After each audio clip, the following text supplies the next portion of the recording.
poin yang pertama, yaitu hakikat Negara Kesatuan Republik Indonesia yang terdiri dari 2 poin, yaitu konsep negara kesatuan dan karakteristik Negara Kesatuan Republik Indonesia. Baiklah, saya akan menjelaskan poin yang pertama, yaitu konsep negara kesatuan. Negara kesatuan yang sesungguhnya adalah kedaulatan tidak berbagi-bagi, baik keluar maupun ke dalam, dan kekuasaan pemerintah pusat tidak dibatasi. Negara kesatuan adalah negara bersusun tunggal, yakni kekuasaan untuk mengatur seluruh daerahnya ada di tangan pemerintah pusat. Pemerintah pusat memegang kedaulatan sepenuhnya, baik ke dalam maupun keluar. Negara kesatuan mempunyai 2 sistem, yaitu sistem sentralisasi dan sistem desentralisasi. Sistem sentralisasi adalah semua hal diatur dan diurus oleh pemerintah pusat, sedangkan daerah hanya menjalankan perintah-perintah dan peraturan-peraturan dari pemerintah pusat. Yang kedua, yaitu sistem desentralisasi adalah daerah diberi kekuasaan untuk mengatur rumah tangganya sendiri. Selanjutnya, poin yang kedua yaitu karakteristik Negara Kesatuan Republik Indonesia. Karakteristik Negara Kesatuan Republik Indonesia dapat dipandang dari segi kewilayahannya. Pasal 25A Undang-Undang Dasar Negara Republik Indonesia tahun 1945 menentukan bahwa Negara Kesatuan Republik Indonesia adalah sebuah negara kepulauan yang berciri Nusantara dengan wilayah yang batas-batas dan hak-haknya ditetapkan oleh undang-undang. Kesatuan wilayah tersebut mencakup 1. Kesatuan politik, 2. Kesatuan hukum, 3. Kesatuan sosial budaya, 4. Kesatuan ekonomi, 5. Kesatuan pertahanan dan keamanan. Dengan demikian, meskipun wilayah Indonesia terdiri atas ribuan pulau, tetapi semuanya terikat dalam satu kesatuan negara, yaitu Negara Kesatuan Republik Indonesia. B. Persatuan dan Kesatuan Bangsa Indonesia dari masa ke masa. Yang pertama, Persatuan dan Kesatuan Bangsa masa Revolusi Kemerdekaan, tanggal 18 Agustus 1945 sampai dengan 27 Desember 1949. Pada periode ini, bentuk negara Republik Indonesia adalah kesatuan dengan sistem pemerintahan presidensial, yaitu kepala pemerintahan sekaligus kepala negara. Dalam periode ini pula, pemilihan presiden dan wakil presiden dilakukan oleh PPKI. Lembaga-lembaga negara yang disebutkan dalam Undang-Undang Dasar 1945 seperti MPR, DPR, DPA, BPK, dan MA belum dapat diwujudkan sehubung dengan keadaan darurat dan harus dibentuk berdasarkan undang-undang. Pasal 4 Aturan Peralihan Undang-Undang Dasar 1945 memberikan kekuasaan luas kepada Presiden, meliputi kekuasaan pemerintah negara atau eksekutif, menjalankan kekuasaan MPR dan DPR atau legislatif, serta menjalankan tugas DPA. Pasal tersebut juga mencantumkan 2 ayat aturan tambahan, yaitu A. Dalam 6 bulan sesudah berakhirnya peperangan Asia Timur Raya, Presiden Indonesia mengatur dan menyelenggarakan segala hal yang ditetapkan dalam undang-undang ini. B.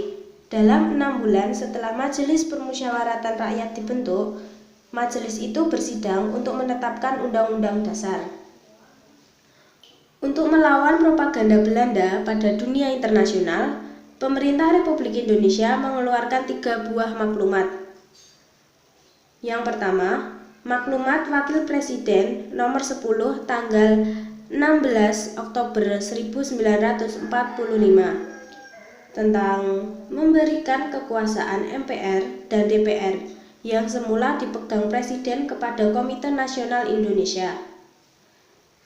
Yang kedua, Maklumat Pemerintah tanggal 3 November 1945 tentang pembentukan partai politik yang sebanyak-banyaknya oleh rakyat. Yang ketiga, Maklumat Pemerintah tanggal 4 November 1945 yang intinya mengubah sistem pemerintahan presidensial menjadi sistem pemerintahan parlementer. Sistem pemerintahan parlementer berlaku mulai tanggal 14 November 1945 dan berakhir pada tanggal 27 Desember 1949. Selama itu pula kondisi pemerintahan Indonesia tidak stabil, serta rongrongan kolonial Belanda yang ingin kembali menjajah Indonesia. Selain itu, juga muncul gerakan-gerakan separatis, yaitu mendirikan negara baru yang terpisah dari NKRI, seperti Pemberontakan Partai Komunis Indonesia atau PKI di Madiun tahun 1948. Dan Gerakan Darul Islam atau Tentara Islam Indonesia DITII di Jawa Barat.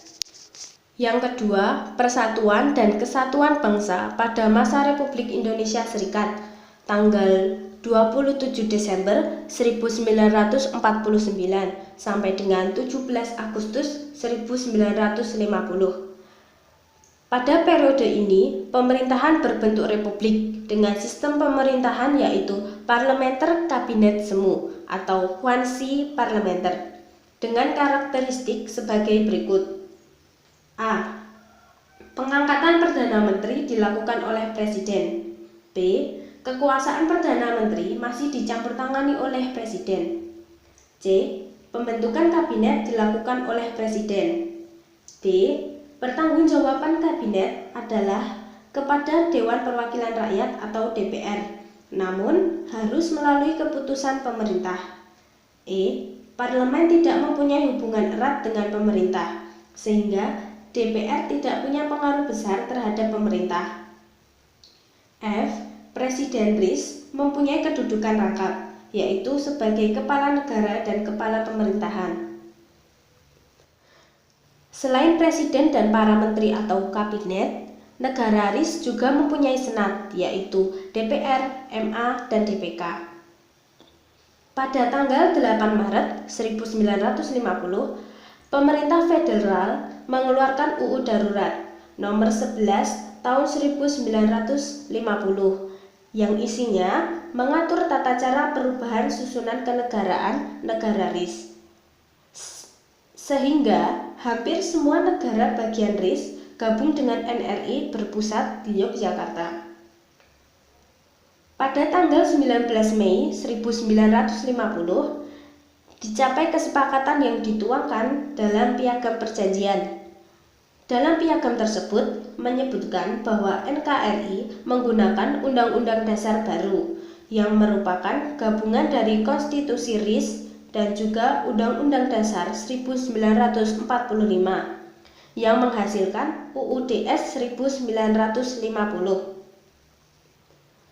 Dalam periode ini juga terdapat gerakan-gerakan separatis seperti Gerakan Angkatan Perang Ratu Adil atau APRA, Pemberontakan Andi Aziz di Makassar, dan Gerakan Republik Maluku Selatan atau RMS.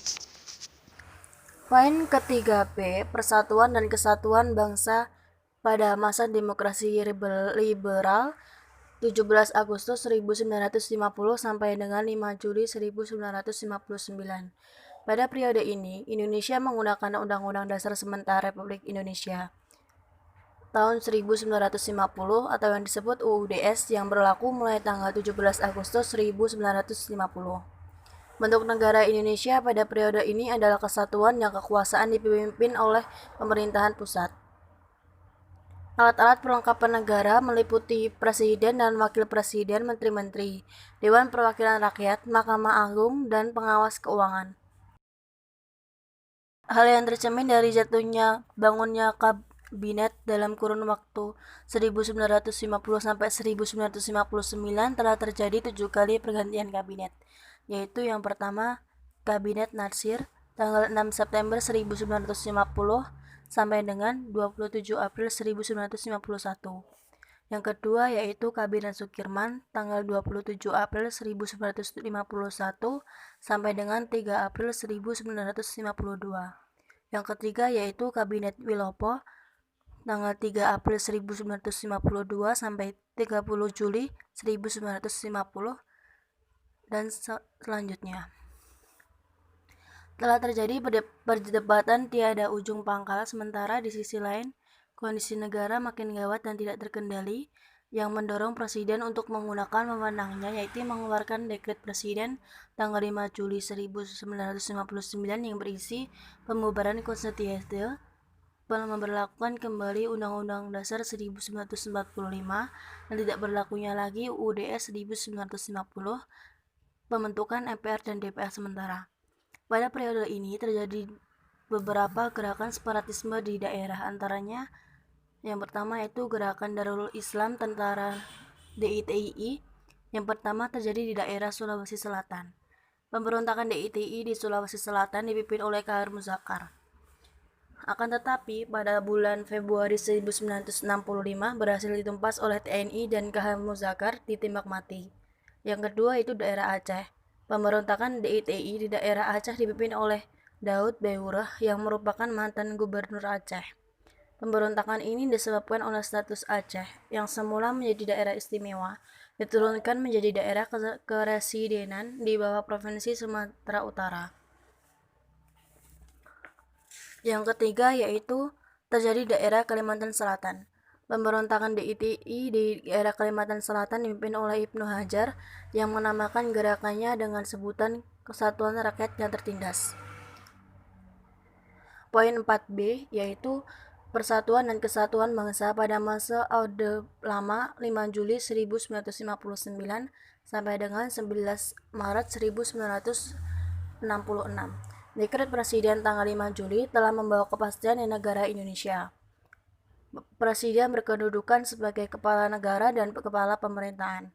Kabinet yang dibentuk pada tanggal 9 Juli 1959 dinamakan Kabinet Kerja yang terdiri atas Kabinet Inti yang terdiri dari seorang Perdana Menteri yang dijabat oleh Presiden dan 10 orang menteri. Yang kedua, menteri-menteri ex officio yaitu pejabat-pejabat negara yang karenanya diangkat menjadi menteri. Yang ketiga, menteri-menteri muda sebanyak 60 orang. Pada periode ini muncul pemikiran di kalangan para pemimpin Indonesia yang dipelopori oleh Soekarno yang memandang bahwa pelaksanaan demokrasi liberal pada periode lalu hasilnya sangat mengecewakan. Tetapi kenyataannya banyak terjadi penyimpangan terhadap Pancasila dan Undang-Undang Dasar 1945. Yang pertama yaitu pembubaran DPR hasil pemilu dan menggantikannya dengan pembentuk DPR gotong royong DPR GR yang anggotanya diangkat dan diberhentikan oleh Presiden. Yang kedua, pembentukan MPR sementara yang anggotanya diangkat dan diberhentikan oleh Presiden. Yang ketiga, penetapan Insinyur Soekarno sebagai Presiden seumur hidup. Persatuan dan Kesatuan pada masa Orde Baru 11 Maret 1966 sampai dengan 21 Mei 1998. Pemerintahan Orde Baru bertumpu pada pembangunan ekonomi dan stabilitas nasional yang mantap. Ekses dari kebijakan tersebut adalah digunakannya pendekatan keamanan dalam rangka mengamankan pembangunan nasional. Pemerintahan Orde Baru tetap menerapkan sistem pemerintahan presidensial. Adapun kelebihan dari sistem pemerintahan Orde Baru adalah A. Perkembangan pendapatan per kapita masyarakat Indonesia yang pada tahun 1968 hanya $70 Amerika Serikat dan pada tahun 1996 telah mencapai lebih dari $1.000 Amerika Serikat. B. Suksesnya program transmigrasi. C. Suksesnya program keluarga berencana. D. Sukses memerangi buta huruf. Dalam masa Orde Baru, terjadi beberapa penyimpangan terhadap Pancasila dan Undang-Undang Dasar 1945. 1. Penyimpangan di bidang ekonomi, yaitu penyelenggaraan ekonomi tidak didasarkan pada pasal 33 Undang-Undang Dasar 1945 dan terjadinya praktik monopoli ekonomi. 2. Pada bidang politik, kekuasaan berada di tangan lembaga eksekutif. Presiden sebagai pelaksana undang-undang kedudukannya lebih dominan dibandingkan dengan lembaga legislatif. 3. Bidang hukum. Perundang-undangan yang mempunyai fungsi untuk membatasi kekuasaan presiden kurang memadai, sehingga kesempatan ini memberi peluang terjadinya praktik KKN dalam pemerintahan. Kondisi yang mencemaskan ini telah membangkitkan gerakan reformasi menumbangkan rezim otoriter. Maka pada tanggal 21 Mei 1998, Presiden Soeharto menyatakan mengundurkan diri. 6. Persatuan dan Kesatuan pada masa reformasi periode 21 Mei 1998 sampai dengan sekarang. Pada era ini, bangsa Indonesia bertekad untuk menciptakan sistem pemerintahan yang demokratis. Untuk itu, perlu disusun pemerintahan yang konstitusional atau pemerintahan yang berdasarkan pada konstitusi. Pemerintahan konstitusional bercirikan bahwa konstitusi negara itu berisi 1. Adanya pembatasan kekuasaan pemerintahan atau eksekutif. 2. Jaminan atas hak asasi manusia dan hak-hak warga negara. Salah satu bentuk reformasi yang dilakukan oleh bangsa Indonesia adalah melakukan perubahan atau amandemen atas Undang-Undang Dasar 1945 dengan mengamandemen UUD 1945 menjadi konstitusi yang bersifat konstitusional. Amandemen atas UUD 1945 telah dilakukan oleh MPR sebanyak 4 kali, yaitu pada tahun 1999, tahun 2000, tahun 2001, dan tahun 2002. Perubahan UUD 1945 pada hakikatnya tidak mengubah sistem pemerintahan Indonesia. Sistem pemerintahan Indonesia tetap presidensial. Tetapi perubahan tersebut telah mengubah peran dan hubungan antara Presiden dan DPR. Selain itu, perubahan Undang-Undang Dasar 1945 juga mengubah struktur ketatanegaraan Indonesia.